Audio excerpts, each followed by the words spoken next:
The Collectors. Chapter 3. You're the one who's waiting for me? The dead girl asked, her voice uncertain but not altogether scared. Yes, I am. Come here, child.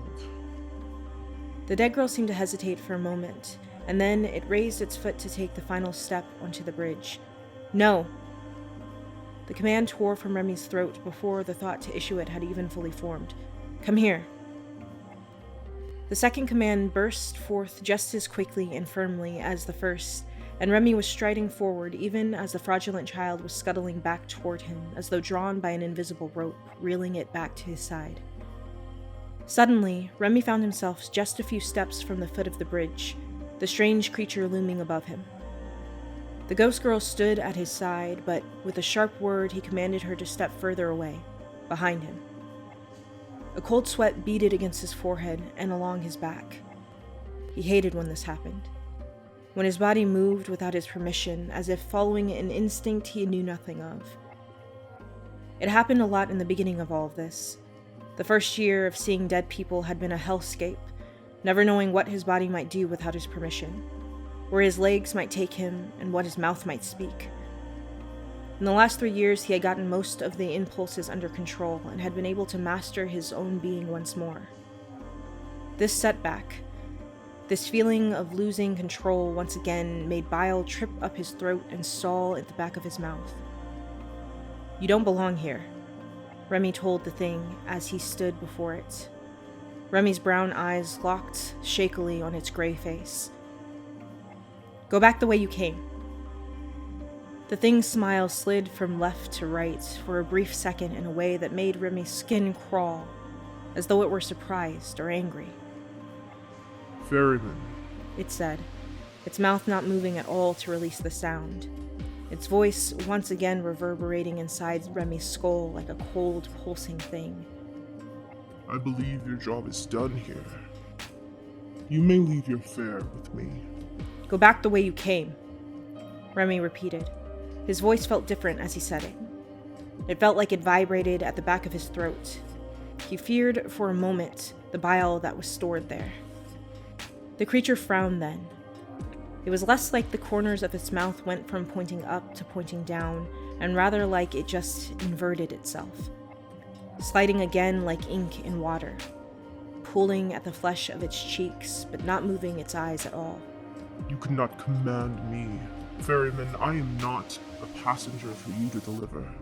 The scathing reply left the creature's unmoving mouth and seemed to vibrate the world around him. Remi's knees shook, but he stood his ground even as his mind screamed for him to go.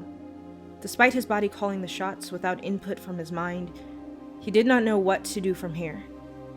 He felt the tug of the dead girl's hand on his back. It pulled the collar of his shirt away from his neck, and cold air slid down his spine, cooling the sweat there. He shivered. The creature noticed this, its frown once again sliding in the opposite direction. Oh, you're a young one as well, Ferryman. The thing said with what could be considered mirth in its tone. Do not fear.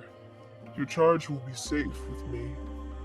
Let her come to me, and I will escort her to where she must go next.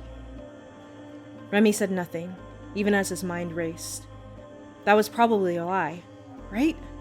He had no way of knowing if it were truly a lie or not, but it had to be, right? He had never seen any other thing greet the souls he had led to various bridges. No other guides had ever made their presence known before this.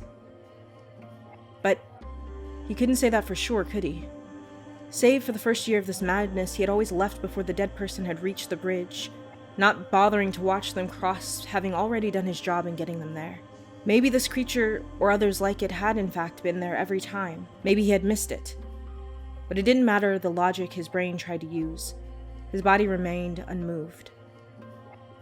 I don't understand what's going on.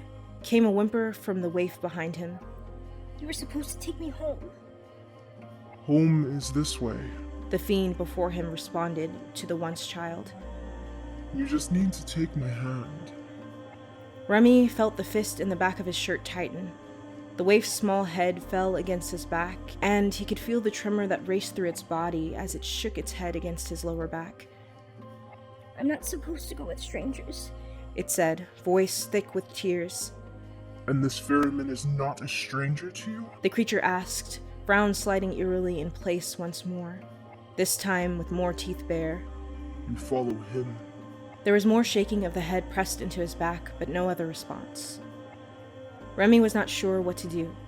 His brain hopped from thought to thought, not staying on one for too long. One thing he knew. His body was not going to let the dead girl walk across that bridge.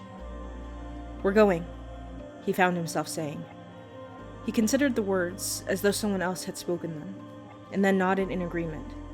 We're going, he said again, firmly as he took a step backward, the dead girl moving in step with him. No! The creature snarled, mouth twisting in a wild scowl, bringing long, blunt-tipped fingers up and pressing them against the air before him as though there were a glass wall in front of him.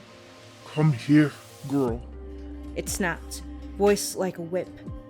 Again, the air seemed to vibrate around him, and the dead girl yelped. The waif stepped out from behind Remi, trembling at his side, but not taking any more steps forward. It looked up at him. Please, It said. I don't want to go with him. You won't, Remi said. You will. The fiend hissed, and the dead girl seemed to prepare to take a step forward. Remi grasped its hand and reeled it back. It won't, he intoned with finality, dragging the waif back and away while keeping the thing and the bridge in his sight. The creature released a low sound which Remi could not identify and settled a hand on the rail of the bridge as it watched them leave. It did not try to follow them. It did not step from the bridge. Remi felt the ground beneath his feet shift from grassy dirt to the cement of sidewalk and knew they were at the street. He would have to give his back to the creature to cross safely. He wasn't sure if he could do that. But then Remi blinked, and the air above the water was empty once more. No bridge, no creature, nothing. He waited for long seconds that bordered on a minute before he turned and marched back across the road, tugging the dead girl along by its hand.